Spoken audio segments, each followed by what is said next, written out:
Hello friends, welcome to Stockathon Telugu. నేను మీ Prem. So last market మీకు ఎలా అనిపించిందో కమెంట్స్ ద్వారా తెలియజేయండి. అండ్ అప్కమింగ్ మార్కెట్ సెషన్స్ ఎలా ఉంటాయో ఫర్దర్గా డిస్కస్ చేద్దాం. అందరికి ఇండిపెండెన్స్ డే శుభాకాంక్షలు అండి. మీరు మొన్న ట్రేడ్ ఎలా తీసుకున్నారో అన్నది నాకు కమెంట్స్ ద్వారా తెలియజేయండి. ఎవరైతే మన లెవెల్స్ ఫాలో అవుతుంటారో వాళ్ళకైతే ట్రేడింగ్ ఆపర్చునిటీ దొరకకపోవచ్చు అని నేను అనుకుంటున్నాను. సో మనం ఇక్కడ చూడొచ్చు ఎగ్జాక్ట్లీ 9:15 క్యాండిల్ అంటే ఫస్ట్ 1 hour క్యాండిల్ లోపల మాత్రమే మనం కంప్లీట్గా కన్సాలిడేషన్ అన్నది చేసాము. మనం మొన్న ఏమని డిస్కస్ చేసుకున్నాము, ఈ గ్రీన్ క్యాండిల్ ఏదైతే ఉందో లాస్ట్ 50 minutes క్యాండిల్ ఏదైతే ఉందో దాని కింద మనకు క్లోజింగ్ ఇచ్చి కంటిన్యూషన్ ఇస్తే ఫస్ట్ టార్గెట్ వచ్చేసి ఇది అంటే 24,000 first target and second target వచ్చేసి 23,900 అనుకున్నాము. బట్ ఇక్కడ మనకి ఏంటంటే కంటిన్యూషన్ అన్నది రాలేదండి. ఇమీడియట్ గా రివర్సల్ వచ్చేసి ఇంకా దీని లోపలే ట్రేడ్ చేయడం స్టార్ట్ చేసింది. ఎవరన్నా మేబీ ట్రేడ్ తీసుకొని ఉంటే ఒక 15 to 20 పాయింట్స్ మేబీ అది కూడా కష్టం పైన వచ్చి ఉంటాయి. బట్ నేనైతే జనరల్ అలాంటివి తీసుకోనండి. ఒక రేంజ్ బౌండ్ డేలో మాత్రం నేను ట్రేడ్ చేయను. ఒకవేళ ట్రెండింగ్ డేలో నేను 20 పాయింట్స్ వచ్చిన హ్యాపీయే, కానీ రేంజ్ బౌండ్ డే అని తెలిసిన తర్వాత మాత్రం నేను అంత ఈజీగా ట్రేడ్ తీసుకోనండి.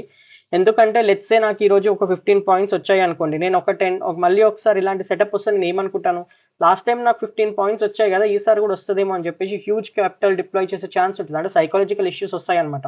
ఇలా జరిగినప్పుడు ప్రతిరోజు మన రోజు అవ్వదన్నమాట. జనరల్గా మనం గుర్తుపెట్టుకోవాల్సింది ఏంటంటే, రేంజ్ బౌండ్ డే అంటే అది సెల్లర్ డే అనమాట. మనం ఏంటి బయర్స్ని. సో మనం ట్రెండింగ్ డే కోసం వెయిట్ చేయాలి. ప్రతిరోజు ట్రేడ్ చేయాల్సిన అవసరం లేదు.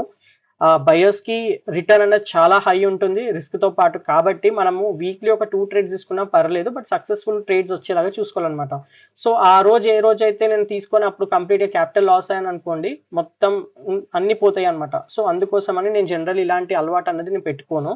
సో ఎవరైనా తీసుకొని ఉంటే మీరు సక్సెస్ఫుల్ గా వెళ్తే మీ ప్రాసెస్ ఏంటి అన్నది నా కమెంట్స్ ద్వారా తెలియజేయండి. సో అదర్ వ్యూవర్స్ కి కూడా హెల్ప్ఫుల్ గా ఉంటుందండి.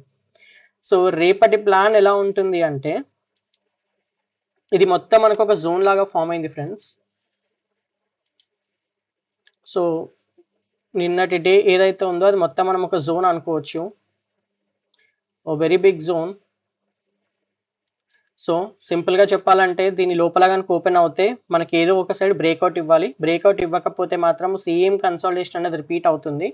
ఒకవేళ కనుక మనకి అప్పర్ సైడ్ బ్రేక్అవుట్ వచ్చింది అనుకోండి, అంటే ప్రీవియస్ డే హై కనుక బ్రేక్అవుట్ ఇస్తే, ఈ లెవెల్స్ లో కనుక మనకు బ్రేక్అవుట్ ఇస్తే, సో ఇక్కడ మన కంటిన్యూషన్ రీటెస్ట్ కనుక జరిగింది అనుకోండి ట్రెండ్ లైన్ పైన, ఆర్ఎల్స్ ప్రీవియస్ డే హై పైన మనకు రీటెస్ట్ అన్నది జరిగితే మనం ఫర్దర్ గా ఫస్ట్ టార్గెట్ వచ్చేసి ఇది పెట్టుకోవచ్చు అనమాట. సో 24,330 లెవెల్స్, అండ్ అది కూడా బ్రేక్అవుట్ ఇస్తే మాత్రం మనం నెక్స్ట్ 24,400 లెవెల్స్ అండి.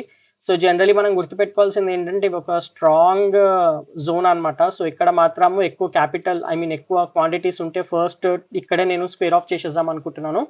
దాని తర్వాత కొంచెం క్వాంటిటీ మాత్రమే హయ్యర్ సైడ్ నేను క్యారీ ఫార్వర్డ్ చేద్దాం అనుకుంటున్నాను. ఎందుకంటే ఎక్కడి నుంచన్నా రిటర్న్ రావచ్చు. సో నేను అదే హ్యూజ్ క్వాంటిటీ పెట్టుకొని నేను పై వరకు వెళ్ళాలని చూస్తే నాకు వచ్చిన ప్రాఫిట్స్ కూడా మిస్ అయ్యే ఛాన్స్ ఉంటుంది. సో ఫస్ట్ టార్గెట్లోనే మాక్సిమం నేను ఆఫ్లోడ్ చేసేస్తానండి. ఇది వచ్చేసి నా ప్లాన్ అండి. అండ్ ఆల్సో ఇవి జస్ట్ ఎడ్యుకేషనల్ వీడియోస్ అండి. మీరు మీ సైడ్ నుంచి ఒకసారి అనాలిసిస్ చేసుకొని మీకు అన్ని లెవెల్స్ ఓకే అనిపిస్తే మాత్రం ఫాలో అవ్వండి, ఆర్ ఎల్స్ చూసుకోండి. బట్ ఇది మాత్రం ఓన్లీ ఎడ్యుకేషనల్ వీడియోసే, ఎలాంటి కాల్స్ మాత్రం కాదండి. నెక్స్ట్ వచ్చేసి మనకు ఒకవేళ డౌన్ సైడ్ కనుక బ్రేక్ డౌన్ ఇచ్చింది అనుకోండి, నా ఫస్ట్ టార్గెట్ వచ్చేసి 24,000 లెవెల్స్ అండి. అండ్ ఇది కూడా మనకు బ్రేక్ డౌన్ కనుక ఇస్తే నెక్స్ట్ వచ్చేసి 23,900 లెవెల్స్ అండి. ఒకవేళ కనుక హెవీగా గ్యాప్అప్ వచ్చింది అనుకోండి, ఇమీడియట్ గా మాత్రం ట్రేడ్ లోకి దిగనండి. ఈ లెవెల్స్ లో గ్యాప్అప్ వచ్చింది అనుకోండి, నాకు హయ్యర్ సైడ్ నుంచి ఏమైనా మళ్ళీ రిజెక్షన్స్ వస్తున్నాయా చెక్ చేసుకుంటాను. హయ్యర్ సైడ్ నుంచి రిజెక్షన్స్ వస్తే నేను మళ్ళీ షార్ట్ చేస్తానండి. నా ఫస్ట్ టార్గెట్ వచ్చేసి మళ్ళీ ట్రెండ్ లైన్ వరకే పెట్టుకుంటాను. దాని తర్వాత సెకండ్ టార్గెట్ వచ్చేసి ప్రీవియస్ డే క్లోజర్ వరకు పెట్టుకుంటానండి. ఇన్ ద సేమ్ వే మనకు ఒకవేళ మేజర్ గ్యాప్ డౌన్ కనుక వస్తే అప్పుడు కూడా ఇమీడియట్ గా మనం ట్రేడ్లోకి దూకకూడదండి. ఎక్కడైనా లోవర్ లోస్ ఫామ్ అవుతున్నాయా, లేకపోతే ప్రీవియస్ డే లో నుంచి మనకి ఏమైనా రిజెక్షన్స్ వస్తున్నాయా, ఇలాంటి ప్యాటర్న్స్ అనేది గమనించుకొని మనం ఫర్దర్గా డౌన్ సైడ్ అనేది రావచ్చండి. సో ఇలా ఫర్దర్గా డౌన్ సైడ్ అనేది రావచ్చు. అప్పుడు కంప్లీట్గా వచ్చేసి 23,900 నేను టార్గెట్ లాగా పెట్టుకుంటానండి. ఫర్దర్గా ఇది కూడా బ్రేక్ డౌన్ అవుతే మనకి కింది సైడ్ లెవెల్స్ ఇంకా ఉన్నాయి, 23,600 లెవెల్స్ అలా ఉన్నాయి. బట్ అది చూడాలి. ఇంకా జనరల్లీ మనం ట్రైల్ చేసుకుంటూనే వెళ్ళాలి. ఎక్కడి నుంచి అయినా రివర్సల్ అనేది రావచ్చు, స్ట్రైట్ అవే ఇన్ని పాయింట్స్ పోవచ్చు. సో అది మాత్రం కొంచెం జాగ్రత్త చేసుకుంటున్నాను. ఇక్కడ వరకు మాత్రం ఒక ఫ్రీ ఫాల్ అనేది ఎక్స్పెక్ట్ చేయొచ్చు అండి. ఈ లెవెల్ క్రాస్ అయిన తర్వాత ఇక్కడ వరకు ఫ్రీ ఫాల్ అనేది ఉంటుందండి. సో ఇది వచ్చేసి నిఫ్టీ అనాలిసిస్ ఫ్రెండ్స్. నెక్స్ట్ మనం బ్యాంక్ నిఫ్టీ అనాలిసిస్ కూడా చూసేద్దాము.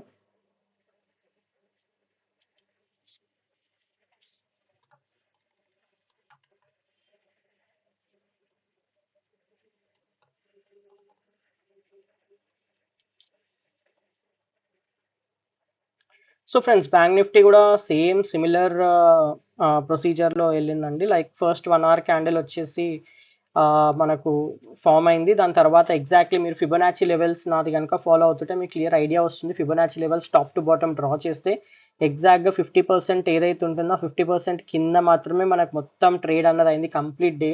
చాలా డేంజరస్ కన్సాలిడేషన్ అండి. చాలా నారో రేంజ్లో సెల్లర్స్ ఎవరైతే ఉంటారో వాళ్ళకి మంచి పాయింట్స్ గెయిన్ అయి ఉంటాయి. లైక్ ఎలాంటి వాలటాలిటీ లేకుండా క్లియర్గా చాలా స్మూత్గా వెళ్ళిపోయిందండి. సో రేపు అనాలిసిస్ వచ్చేసి లెవెల్స్ అన్నీ సేమ్. ఒకవేళ కనుక మనకు ప్రీవియస్ డే లో అంటే నిన్నటి లో కనుక మనకి బ్రేక్ డౌన్ అయింది అనుకోండి, దాని అర్థం ఏంటంటే ఈ trend line plus 0.5 levels plus previous day swings మొత్తం బ్రేక్ చేసినట్టు అనమాట. సో ఒక హెవీ ఫాల్ అనేది నేను ఎక్స్పెక్ట్ చేస్తున్నాను.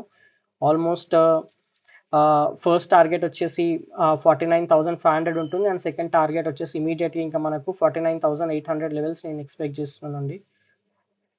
49,000 నెక్స్ట్ లెవెల్ అండ్ 49,800 వచ్చేసి ఇంకొక లెవెల్ అండి. సో ఇది వచ్చేసి 0.6 లెవెల్. సో ఇక్కడ నుంచి ఇక్కడికి మనకు ఫ్రీ ఫాల్ ఉంటుంది. సో సేమ్ డే ఉన్నా ఉండకపోయినా ఒక 2 to 3 days నెక్స్ట్ మాత్రం ఇక్కడ ఇంకా కన్సాలిడేషన్ అన్న జరిగే ఛాన్స్ ఉంటుంది ఈ పాయింట్స్ నుంచి ఈ పాయింట్స్ వరకు. సో అప్రాక్సిమేట్లీ లైక్ ఈ 800 పాయింట్స్లో మనకు కన్సాలిడేషన్ అయ్యే ఛాన్స్ ఉంటుంది. బ్యాంక్ నిఫ్టీ కాబట్టి హెవీ ఫాల్ ఎక్స్పెక్ట్ చేయొచ్చు మనము. 1000 పాయింట్స్ అంటే బ్యాంక్ నిఫ్టీకి లైక్ ఫింగర్ టిప్సే అనమాట. సో ఈజీగా అయితే ఇక్కడ బ్రేక్ డౌన్ ఇవ్వగానే మనం ఒక 500 పాయింట్స్ అయితే ఎక్స్పెక్ట్ చేయొచ్చు అని నేను అనుకుంటున్నాను. అండ్ ఫర్దర్గా ఇక్కడ వరకు వచ్చేసి మనకి ఇక్కడ నుంచి సపోర్ట్ తీసుకునే ఛాన్స్ ఉంటుంది 0.6 లెవెల్స్. సో ఇలా కన్సాలిడేట్ అయ్యి మళ్ళీ ఎటు వెళ్తుంది అన్నది తర్వాత డిసైడ్ అవుతుంది. సో ఇది వచ్చేసి నాకు బ్రేక్ డౌన్ అయితే ట్రేడ్ తీసుకునే ప్లాన్ ఫ్రెండ్స్.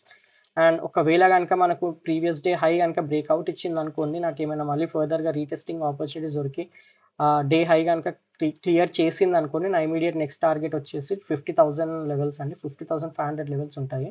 సో ఇక్కడ వరకు అనుకోవచ్చు మనము టార్గెట్.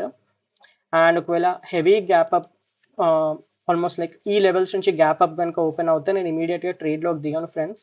ఈ లెవెల్స్లో కనుక గ్యాప్ అప్ ఓపెన్ అయింది అనుకో 50,300, నేను పైన రిజెక్షన్స్ కోసం వెయిట్ చేసి షార్టింగ్ ఆపర్చునిటీ కోసం ట్రై చేస్తాను. ఇక్కడ నాకు ఏమైనా షార్టింగ్ ఆపర్చునిటీస్ దొరికితే షార్ట్ చేసి మళ్ళీ ట్రెండ్ లైన్ వచ్చేసి నా ఫస్ట్ టార్గెట్ పెట్టుకుంటాను ఫ్రెండ్స్. ఇది వచ్చేసి నా ఫస్ట్ టార్గెట్ ఉంటుంది. అండ్ ఒకవేళ కనుక హెవీ గ్యాప్ డౌన్ వచ్చింది అనుకోండి, లైక్ ఈ లెవెల్స్లో ఏమన్నా గ్యాప్ డౌన్ వస్తే మోస్ట్లీ మనకు ఫస్ట్ అవర్లోనే రీట్రేస్ అంటే హయ్యర్ సైడ్ వచ్చే ఛాన్స్ ఉంటుంది. ఇక్కడ మనకు అంటే 0.5 లెవెల్స్ స్వింగ్లో దగ్గర ఎలా యాక్ట్ అవుతుందని చెక్ చేసుకొని మనకి ఏమైనా ఫర్దర్గా డౌన్ సైడ్ మూవ్స్ వస్తే మనం ఇక్కడ నుంచి మళ్ళీ సేమ్ ప్రాసెస్ కింది వరకు క్యాప్చర్ చేయొచ్చు ఫ్రెండ్స్. సో ఇది వచ్చేసి బ్యాంక్ నిఫ్టీ అనాలిసిస్. ఫ్రెండ్స్, మీకు ఇంకేమైనా డౌట్స్ ఉన్నా ఆర్ఎల్స్ ఇంకా దీనిపైన ఏమైనా సెషన్స్ కావాలన్నా కమెంట్స్ ద్వారా నాకు తెలియజేయండి ఫ్రెండ్స్. Thank you friends. మీకు కనుక నా ఎఫర్ట్స్ నచ్చినట్లయితే స్టాకిథాన్ తెలుగుని లైక్ చేయండి, సబ్స్క్రైబ్ చేయండి, అలాగే రెగ్యులర్ నోటిఫికేషన్స్ కోసం బెల్ ఐకాన్ని కూడా ఎనేబుల్ చేయండి.